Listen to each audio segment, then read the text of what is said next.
Ici, nous allons calculer les valeurs des résistances. Donc, la valeur d'une résistance se mesure à l'aide de notre multimètre ou bien de notre contrôleur. Donc, quand vous prenez votre multimètre, ça vous permet de mesurer également la valeur d'une résistance.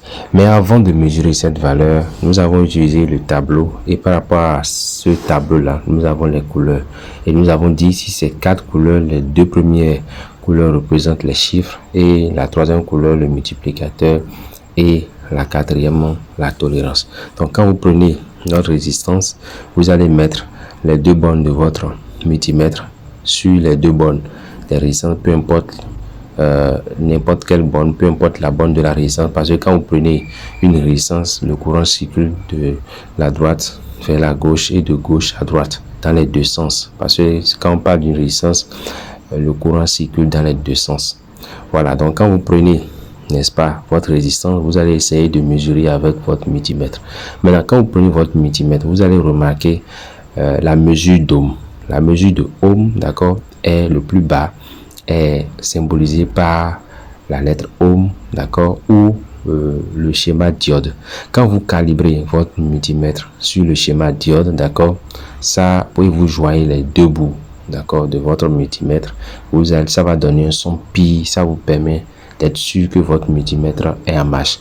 Maintenant, quand vous restez là, que vous déposez les 2 bornes de la résistance, d'accord, sur les 2 bornes de votre multimètre et que vous remarquez que ça ne donne rien du tout, c'est toujours à 1, vous allez passer maintenant à la valeur supérieure d'ohm. C'est-à-dire, ici, sur mon multimètre, vous avez 200. Vous passez à 200.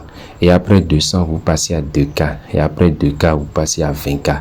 Donc, en passant, d'accord, de mesure en mesure, c'est pour avoir la valeur fixe de cette résistance. Et à chaque fois quand vous voyez 1, sachez que ce n'est pas encore bien calibré. Il faut aller encore plus haut pour pouvoir voir la valeur exacte. Maintenant, votre multimètre, d'accord, votre contrôleur vous confirme la valeur que vous avez lue, d'accord, manuellement avec les couleurs, avec les multiplicateurs, avec votre tolérance.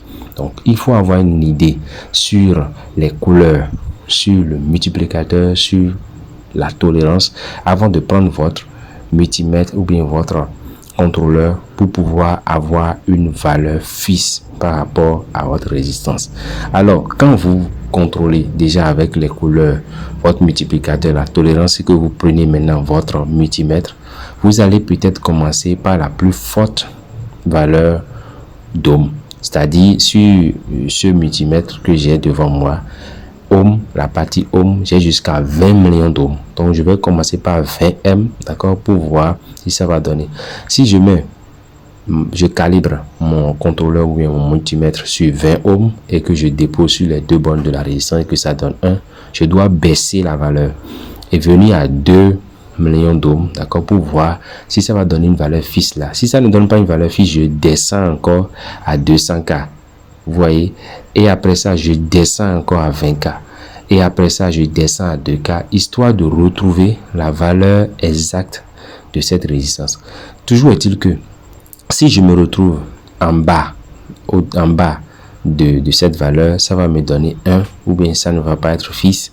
Si je me retrouve en dessus de cette valeur, c'est-à-dire en haut de la valeur normale, ça va encore me donner 1, ou bien ça ne sera pas fixe.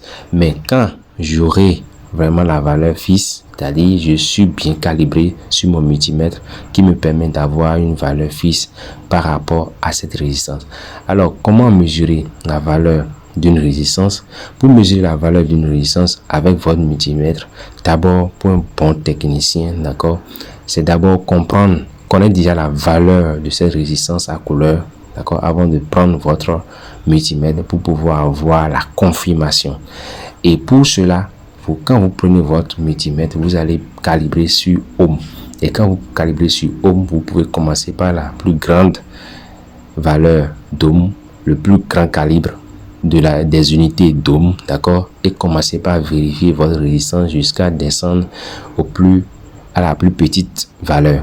Donc, pour mesurer la couleur, pour mesurer une résistance, il faut passer par la couleur et la confirmation vient avec votre contrôleur ou bien votre multimètre.